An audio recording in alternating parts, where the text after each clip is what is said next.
Back in the Middle Ages, people used to think that the Earth was at the center of the universe. Then came Galileo Galilei and proved that the Earth was orbiting around the sun. Nowadays, cosmologists believe again that the Earth is at the center of the universe because implied by the expansion of the universe. In recent years, an Italian-American scientist, Ruggero Maria Santilli, has proven that this is not the case. Earth is not at the center of the universe because space itself is expanding, therefore carrying along all galaxies. The answer to this important question will be provided by the Italian-American scientist, Professor Ruggero Maria Santilli, a former member of the University of Miami under research support by NASA, Boston University under research support by the United States Air Force, the Center for Theoretical Physics at MIT, the Department of Mathematics at Harvard University under the DOE support, currently the president of the Institute of Basic Research in Central Florida, the chief scientist of the publicly traded company Magnagas Corporation, as well as other companies. Professor Santilli is the author of about 300 papers published by journals of the American, Italian, and British Physical Society, as well as respected scientific journals the world over. He is also the author of 20 post-PhD monographs in mathematics, physics, and chemistry, and the editor of about 100 volumes of conference proceedings. Professor Santilli has been the recipient of numerous honors in various countries, such as scientific awards from Italy, France, and Nepal. The Grand Cross of the St. Agatha Order from the Republic of San Marino, and the Mediterranean Prize also granted to Hillary Clinton, France President Nicolas Sarkozy, Prince Albert of Monaco, King Juan Carlos of Spain, and other famous dignitaries. Professor Santilli has also received over 100 nominations for the Nobel Prize in Physics and Chemistry by renowned scientists the world over. Professor Santilli's complete CV can be viewed by accessing www.world-lecture-series.org. Then click on Prologue.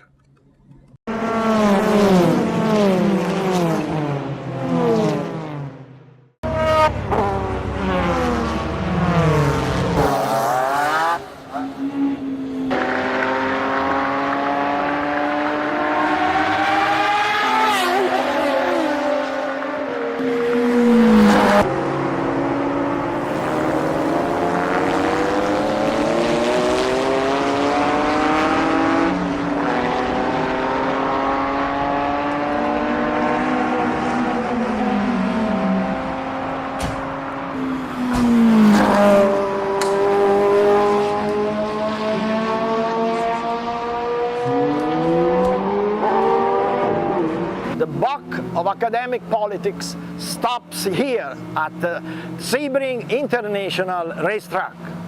Let me remember that in 1929, the American astrophysicist Edwin Hubble discovered that light reaching us from faraway galaxy is redshifted, namely the entire spectrum of light is shifted toward the red in an amount which is the same for all galaxies having the same distance from Earth in all directions in space.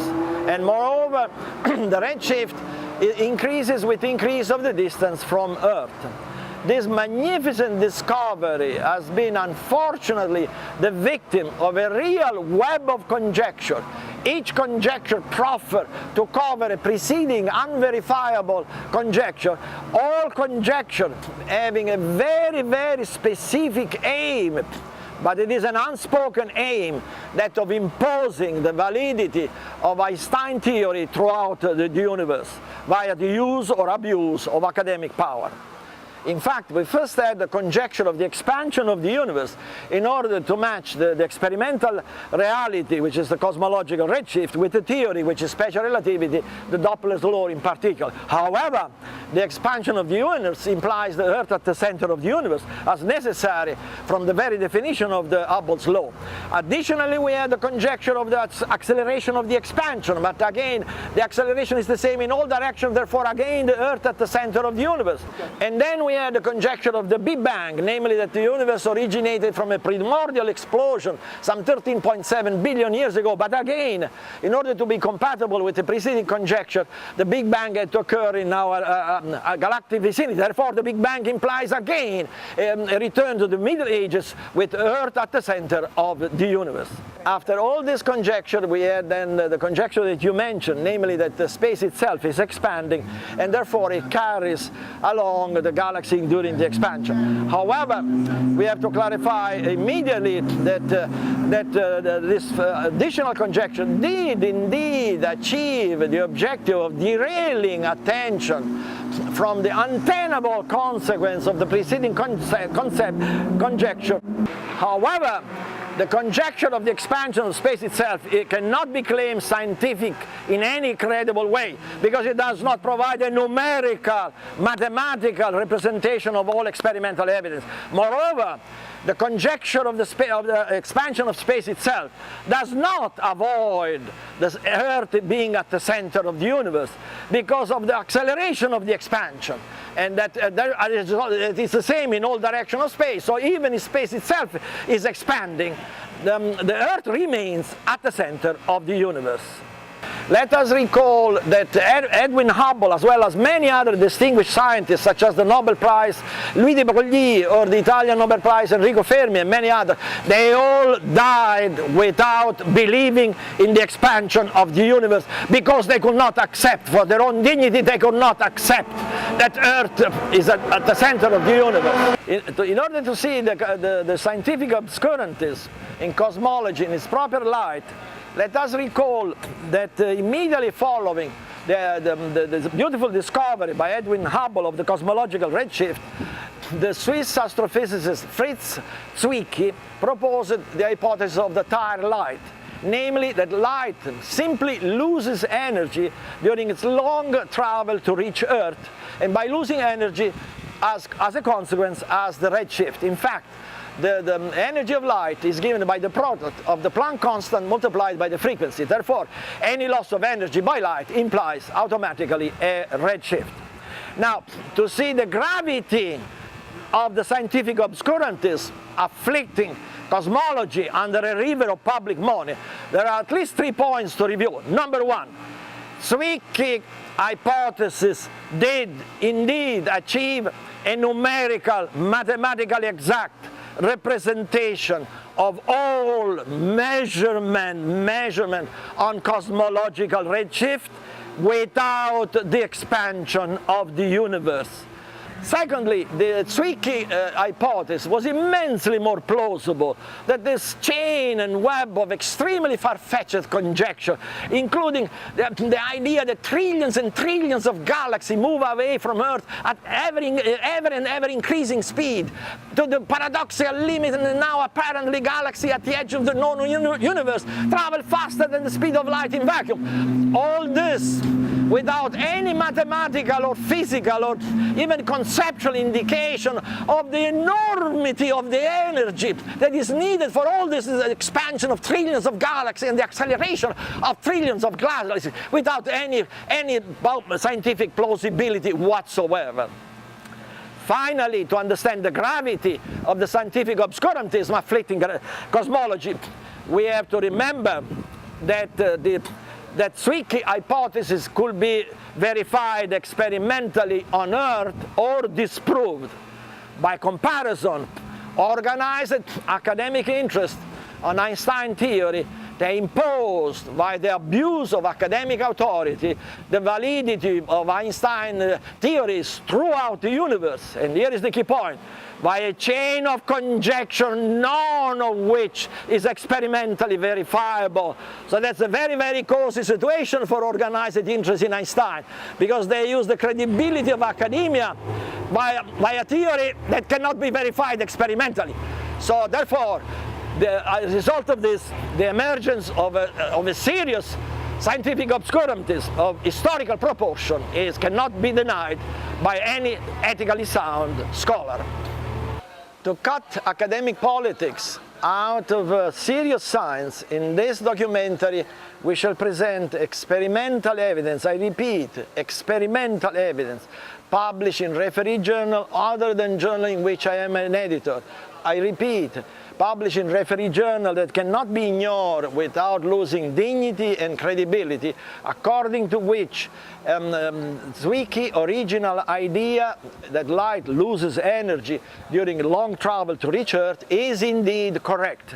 Only the mechanism that was originally proposed by Zwicky is not the right one, namely scattering. We know today scattering cannot provide any redshift, let alone redshift of the order of hundreds of nanometers as needed for redshift. In particular, the mechanism according to which Zwicky idea is realized in nature is now known under the name of iso-redshift and was completely unknown during Zwicky time. Not even the mathematics for its quantitative derivation was known at that time. We shall present this comprehensive evidence by showing that the redshift of sunlight in the transition from the zenith, which is yellowish, to the horizon, which is red, about 100 nanometers, is entirely due to loss of energy by light to our atmosphere, with virtually insignificant contribution from absorption and scattering. As everybody knows, this redshift occurs without any relative motion between the Earth and the Sun, since the Sun just moves down, but the distance Earth and Sun remains essentially the same. In conclusion, the experimental evidence to be presented in this documentary establishes that the redshift of the Sun at sunset is visual evidence confirmed by comprehensive measurement that there is no expansion in the universe. In this documentary we shall promote a return of cosmology to scientific sanity, which can be achieved in one way and one way only, by following the teaching of Galileo Galilei, according to which our idea must be first subjected to mathematically rigorous elaboration and then subjected to an experimental verification here on Earth before we apply them to the universe. My name is Carla Gandilio Santilli, and spouse and partner in life, science and business. I'm quite familiar with the issues presented by my husband. It is important here to recall the teachings of the Neapolitan historian of the 17th century, Giambattista Vico, which are still relevant today. In his main work, La Nuova Scienza, he presented the fact that science, in order to move forward, has to go back to the original mathematical rigor and experimental verification on Earth. And this is exactly and precisely the teaching of Galileo Galilei, which must be implemented in cosmology in order to move forward. Looking back to 1982, the great philosopher of science, Karl Popper, published his last book that was called Quantum Theory and the Schism in Physics. There, Karl Popper, he stated that Santilli, quote, represented a return to the sanity and to the realism and objectivism which Einstein stood for. After 1982, very much happened with further advances in hadronic mechanics. That was the name of physics initiated by Professor Santilli and transpiring into discoveries also in other disciplines. Today this is a vast body of quite established scientific knowledge at the forefront, and 1 year ago the main results was summarized and reviewed in a book published by Professors Gansa and Kadisvili. The name of the book was New Sciences for a New Era. New Sciences for a New Era. And in my view, one of the most far-reaching contributions from Professor Santilli was the discovery of a new class of numbers named ISO numbers, which could be represented by arbitrary units. Santilli was able to construct a new field of mathematics named ISO mathematics based on these novel numbers.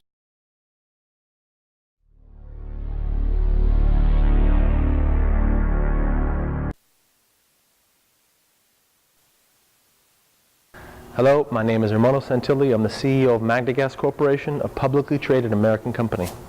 Here at the Michigan division, behind me you will see one of the hadronic reactors invented by my father and chief scientist, Dr. Ruggero Santilli. Our patented technology is unique. We gasify various liquids and liquid waste into a cost-competitive and ultra-clean burning fuel. This fuel has many applications. For the moment here in Motor City, we're successfully targeting the industrial gas sector. Another exclusive feature of this technology is that it allows the production of MagnaGas fuel anywhere desired, thus eliminating the high cost of insurance and transportation of combustible gases, along with consequential decrease of storage costs. As an example, gasoline stations and car dealers can actually be turned into fuel producers via the installation of Dr. Santilli's hadronic gasifier, due to their convenient size, safety features, and completely automated operations.